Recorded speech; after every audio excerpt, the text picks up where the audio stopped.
Hi, everybody. Welcome back to this strange corner of the internet that we are calling Drunk Dramaturgy. It is a pleasure to be with you again.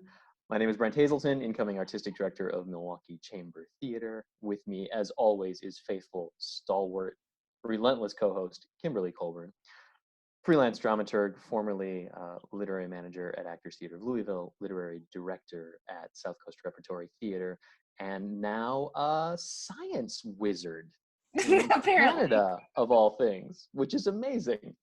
We're debuting some new Kimberly hair today, so this is a moment.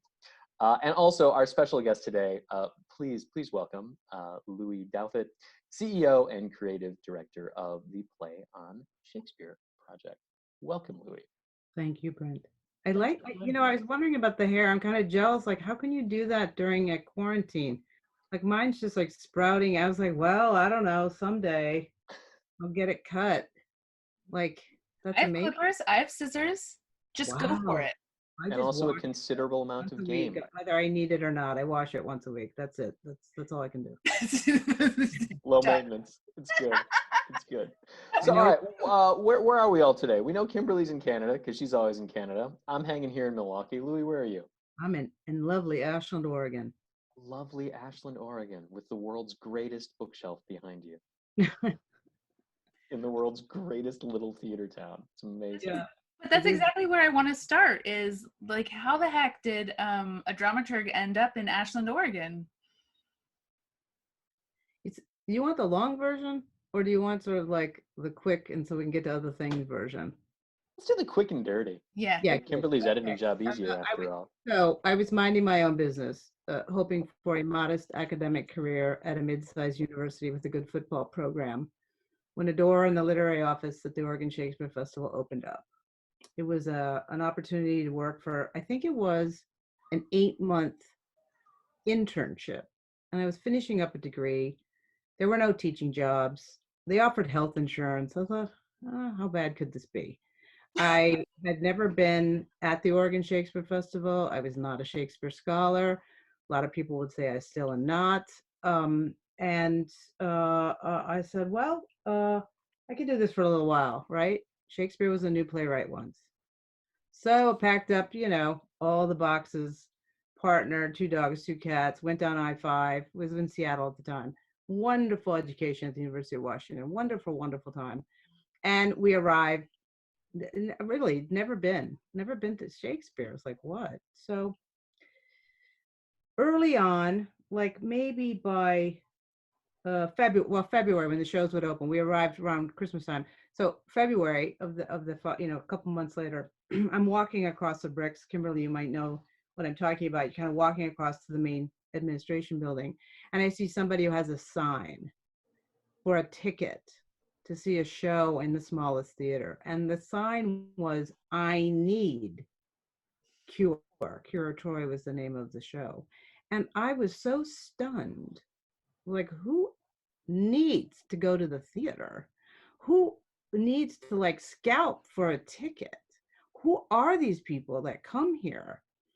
And it began a kind of rabbit hole deep dive into, I was here for 25 years, enamored of the audience that comes here, who are just smack dab in love with Shakespeare and other plays too. I mean, I do think Shakespeare, using it as a start for new plays is kind of remarkable. Shakespeare was a new play, right, once. We were just kind of joking about Timon of Athens, to my understanding, was never produced in his lifetime. I think perhaps he knew, that might be kind of like box office, poison. That, all these plays still had to be tested.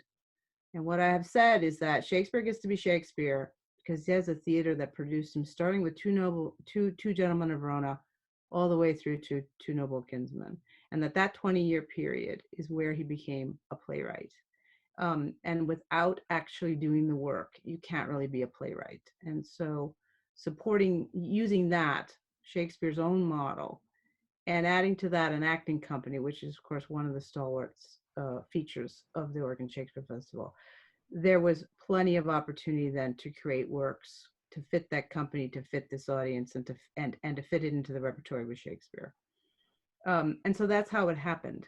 It just was like I had no experience with Shakespeare coming into the building. I was reading scripts. You know this. I mean, Yeah. like 9 scripts a day. That's all I did. I sat in a corner and I read scripts all day long, and I wrote reports nobody ever read. Like, okay, fine, it's great. Health insurance. Remember, there was health insurance. Okay, so and bit by bit, I got asked to stay again. I went off for a year to teach because, oh great, That was your plan. it was my plan. I was gonna, and it was University of Arizona, not a great football program, but a hell of a basketball program. And I was like, okay, that's an okay substitute, right? So I go, I have a marvelous time. I'm teaching. I really like to teach. I'm a pretty good teacher, I think. Mhm.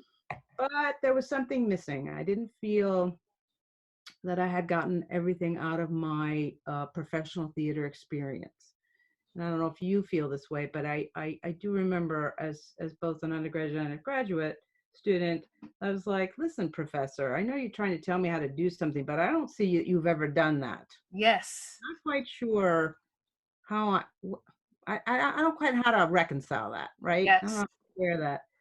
So I thought, well, if I was going to teach, I felt like I needed a little more experience and like hands-on experience. And luckily for me, the Oregon Shakespeare Festival agreed to let me come back. And then I really did stay for the 24 years, something like that. But I remember sitting in a rehearsal room like a couple years later. Finally, I was allowed in the Shakespeare room. It's a very revered thing. Like, there's some secret club to it. And I remember sitting in the Shakespeare room, and there was this moment that happens, inevitably happens, where the rehearsal comes to a crashing halt because no one knows what the hell somebody's just said, right? And everybody goes, well, they go to their different knapsacks and, duffel bags and, stacks of books. Everybody goes and finds their edition of the play and says, my footnote says this. I don't have a footnote. This one says, and then we start to do this whole thing. And invariably somebody would say, Shakespeare is a genius and we must figure it out to live up to him. And I want to say that I internally started to cry, not because of the beauty of that actually, was because I thought, why don't we treat playwrights like that today?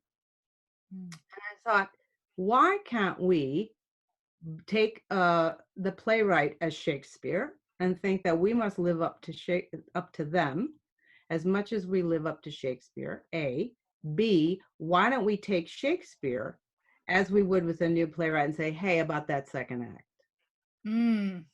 So it was like this Mobius strip kind of moment that just happened. Like they kind of blended together, that I determined from that point on that playwrights would be treated with the reverence of Shakespeare, and that Shakespeare would be treated with sort of like tough love dramaturgy of new play development.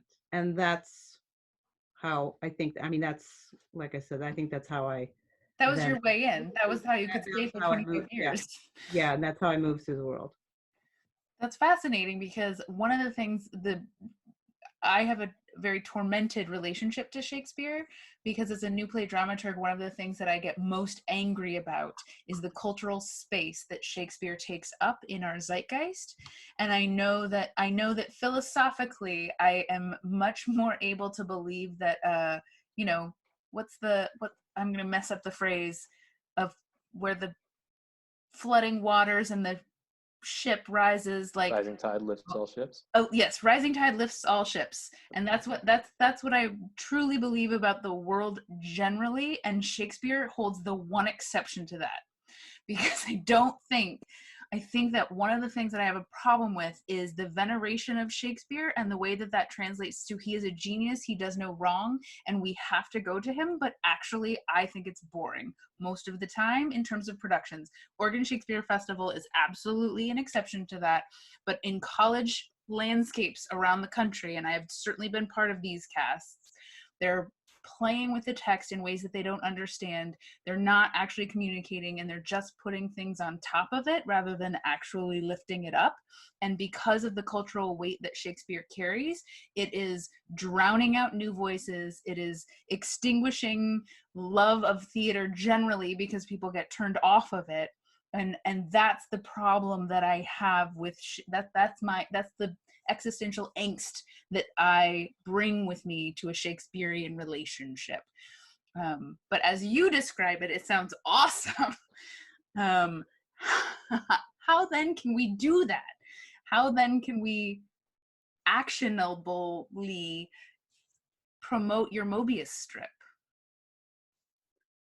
Well, you have to have a platform to a certain degree, right? In terms of inviting writers, and I did for a long time. I had a platform at OSF, and I got a great gift from Bill Rausch, which was to be the producer of the Black Swan Lab for new play development. And that what we would is that there was a cast. It was always the same group of artists for I don't know. It was like a cast as if they were in a play together, right?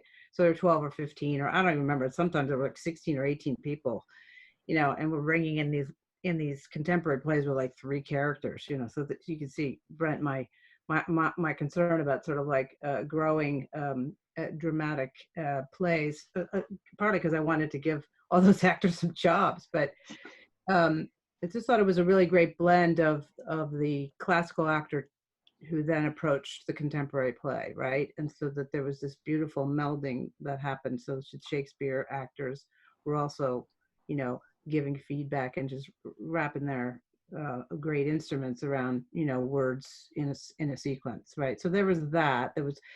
I was lucky enough to have that kind of lab to do that. And then lately, the trouble I'm causing now, which is the Shakespeare Translation Project, is that I asked playwrights to look at the Shakespeare plays and kind of dodge and weave and weed around those plays and see if there were hinge points or moments of real, like those scratch moments in the rehearsal, like, what the hell am I really saying?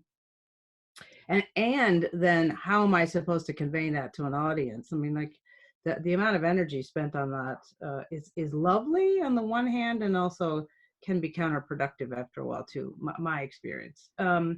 So conversely, I asked the playwrights to look at the plays, right? So to see like what could the contemporary playwright enlighten about those plays that, dramaturgs, directors, actors, and designers over 400 years.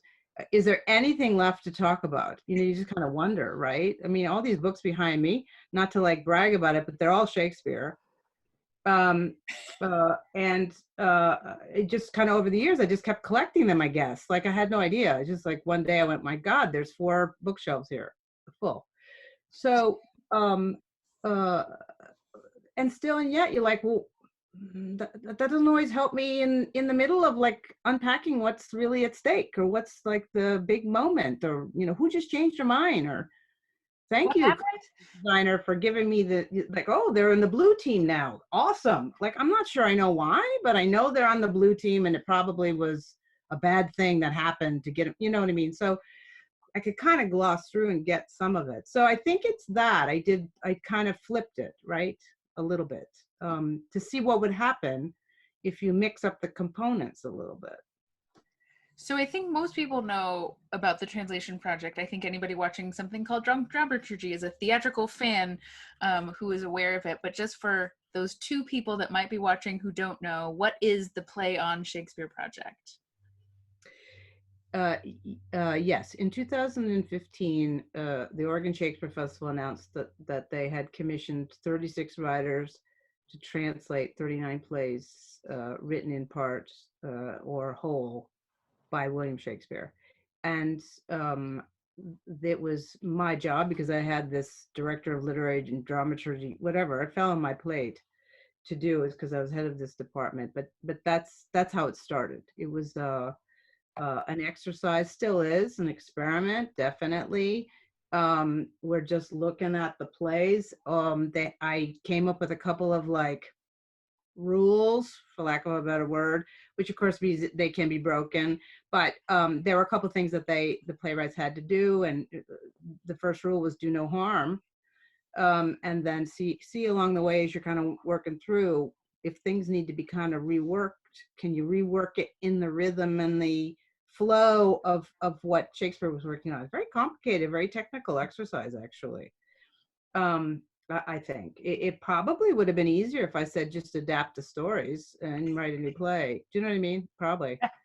I think they all would have felt that that's true. But to a writer, they took it, just humbly, with huge integrity and just earnestness, like back in graduate school, zeal rather, and just kind of like, tried to walk with Shakespeare. It was designed that it'd be 2 drafts, just kind of like, well, 2 drafts. See how, we'll have a reading, see how it sounds, fix up some stuff, and turn in your homework.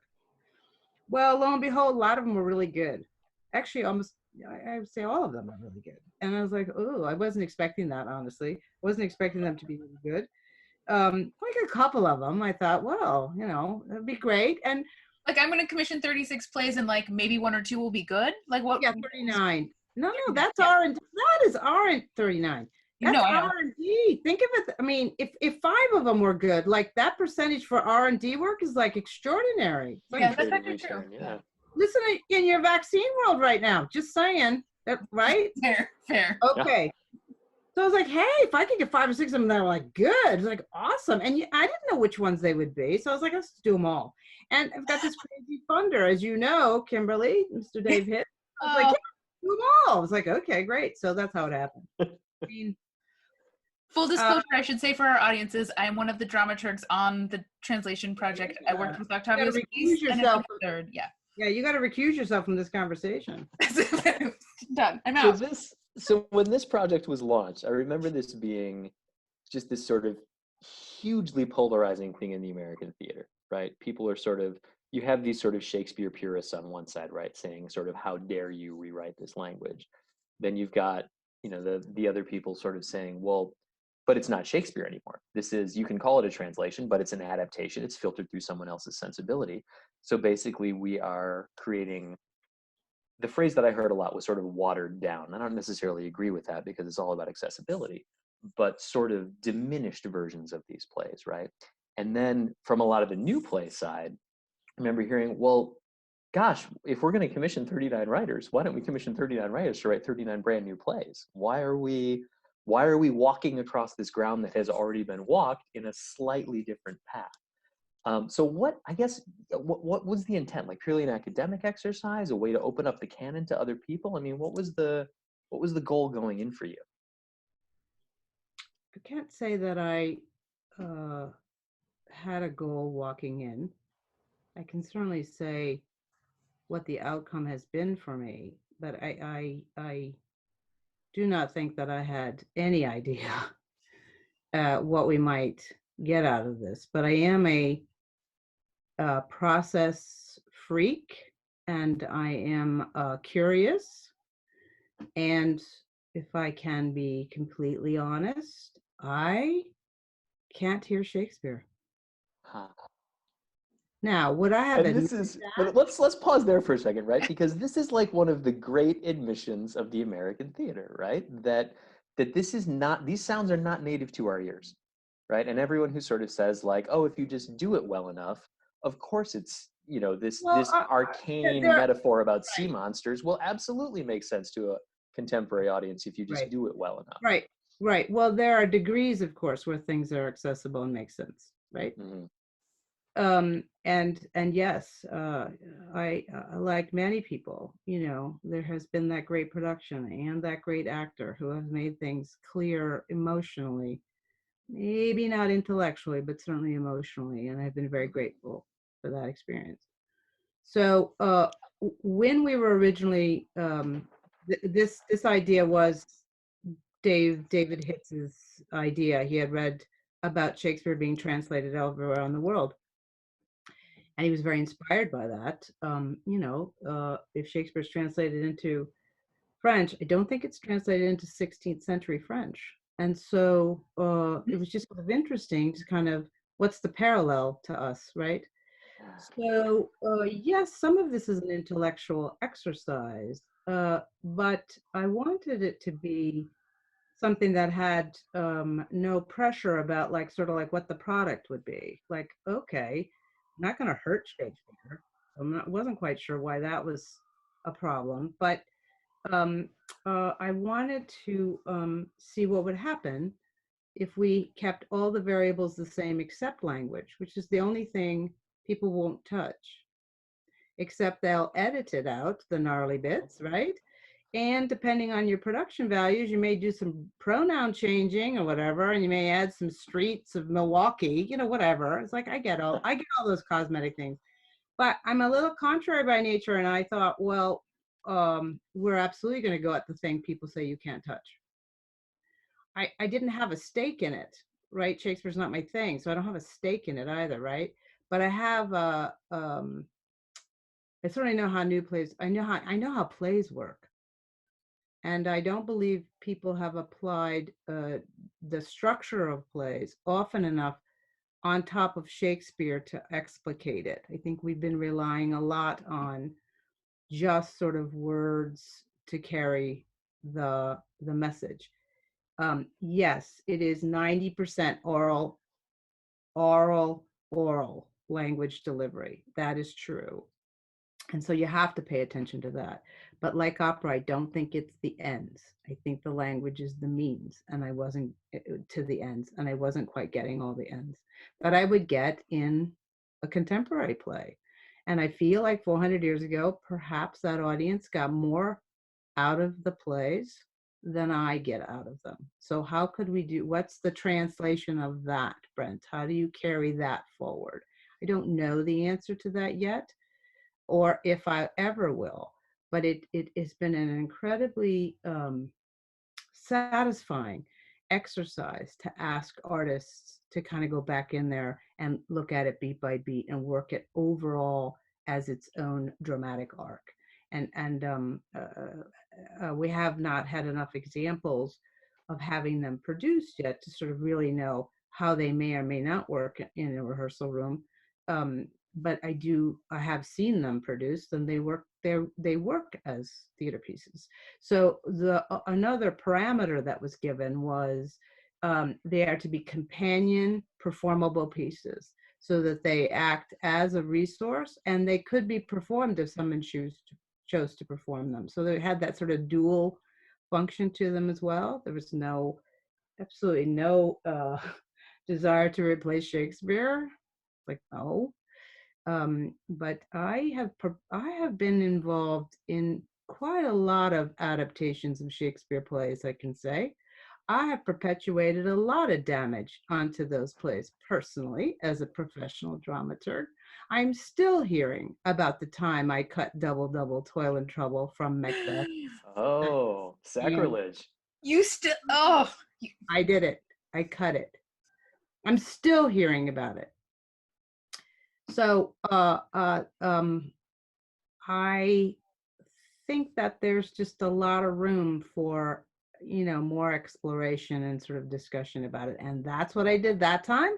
I'm not sure I would do that again, but that's what I did that time. I mean, to your point, Kimberly, it's sort of about the kind of, I don't say fatigue of this shit, but sort of like the kind of overwhelmingness about Shakespeare. I mean, just like with any play, it's always got to be this time out, right? This time this is what we came up with. This is who we have in the room. Like, it's not set in stone. Like, and I think that unleashing it from sort of the two-dimensional art object that's known as a gorgeous literary document is one thing, but to somehow release it to be the theatrical blueprint that I also think it is another, right? And so that's kind of where I live with that. I just want to ask Brent, have you ever heard one of these Shakespeare translations? Heard it or read it? Heard. No, never. Yeah. So I would love you to do a little homework and listen to a little of them right now, because I think you might be surprised. And the thing about people's reaction. Nobody had heard one. Nobody had read one. Nobody talked to me or asked me, what the hell are you doing? Nobody. And that there was just this like outrage. So I was like, oh, it's not about me. It's not actually about this project. There's a whole bunch of other stuff going on. And I'm like, I can't explain it to you intellectually. I can't Mm-hmm. convince you, and I don't want to. It's like, it's okay. You don't have to like what we're doing.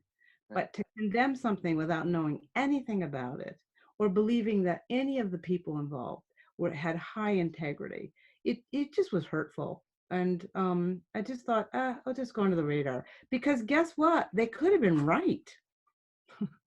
I could have done all this and it could be like, whoa, that was a bad experiment.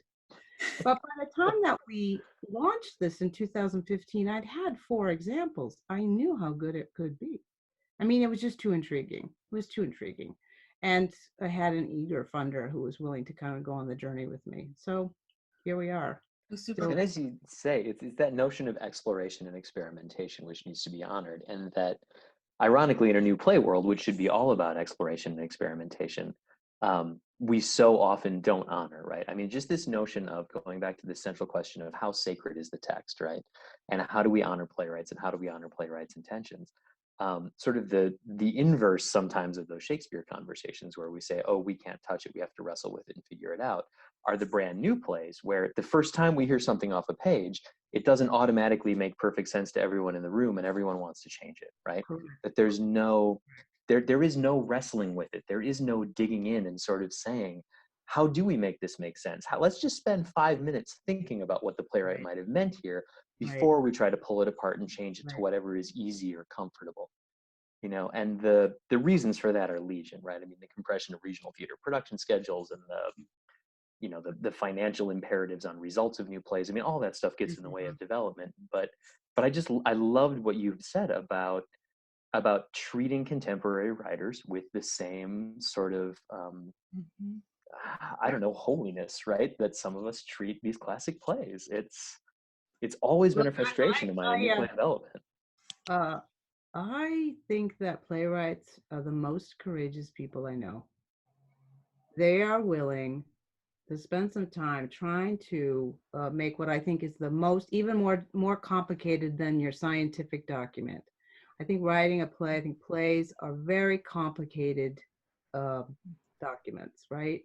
There's so many factors that have to be lined up. And point of fact is that at the end of the day, in a good play, somebody's point of view is going to be expressed. And to have the nerve to have somebody stand up there and express your point of view in public, I mean, I think that is just courageous.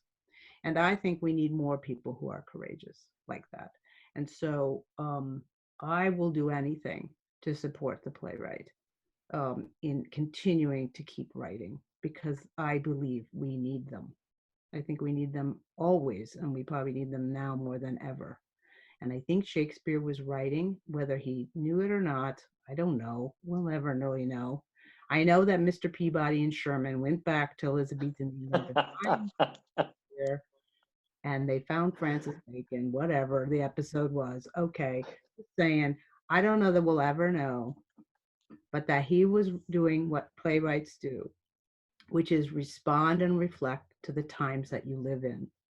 And that's why they continue today 400 years ago, because they were so specific about the emotional anxiety that was going on 400 years ago that I think we can all relate to almost any time, some kind of anxiety. But it was baked into the play. And to have the nerve to stand up and say that, like, you give that person, a livelihood. Oh, nope. We got to stop because that was too beautiful. Lue Douthit, thank you so much.